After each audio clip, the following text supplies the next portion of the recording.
The purpose of a walk is to enrich your dog's life. If you have a location you need to get to in a certain time frame, it might be best to do that without your dog and take them for a separate walk later.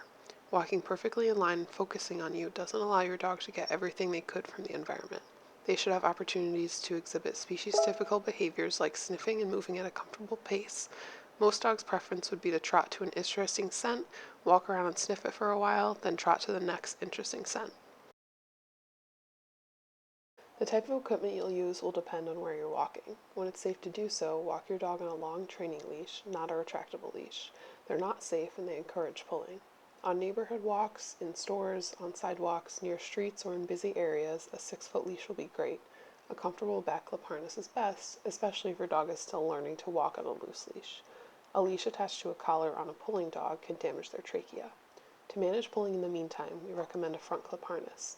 This doesn't teach your dog anything, but can make your life a bit easier. Finally, bring lots of tasty treats on walks. If you want your dog to walk slowly, they need some form of physical or mental exercise before a training walk, or they can't be expected to walk at our leisurely human pace. You should start practicing this skill in a very low distraction environment, like inside your home or in your own backyard. If your dog is highly distracted, they're unlikely to be successful. As they get better at this skill, we can gradually introduce more distractions.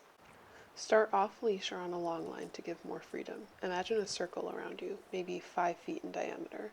Don't prompt your dog, just reward them when they enter the circle. Here I am walking around aimlessly and ignoring Pidge. Anytime she gets close, I say yep, and I drop a treat on the ground before walking away again.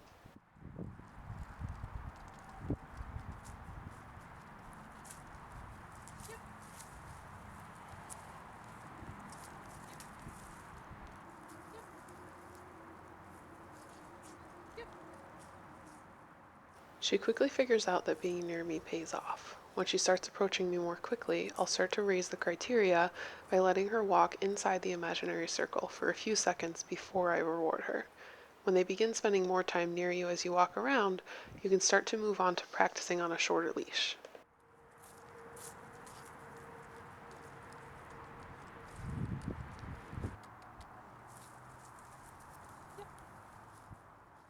One other thing that you can reinforce to help facilitate walking on a loose leash are automatic check-ins.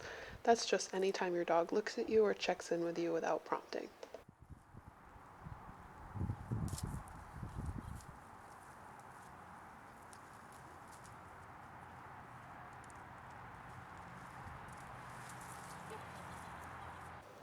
Here Pidge is wearing her front clip harness attached to a 6-foot leash.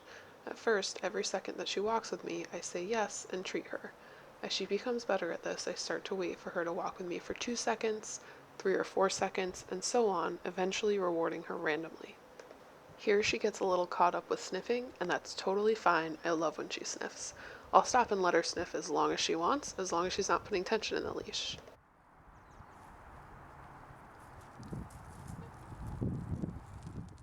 The other practice you can incorporate is teaching them that the only way to move forward is to keep slack in the leash. Simply plant your feet when you feel tension and wait for them to return the slack. If it takes more than a few seconds, you can say their name or make a kissy sound to get them to move closer to you.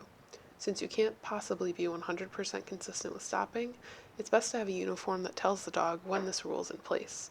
You can and should also incorporate treats during this exercise if there's slack in the leash. As always, progress in training is not linear. You'll have good walks and bad walks, and even good moments, and moments where your dog pulls a lot, even within the same walk.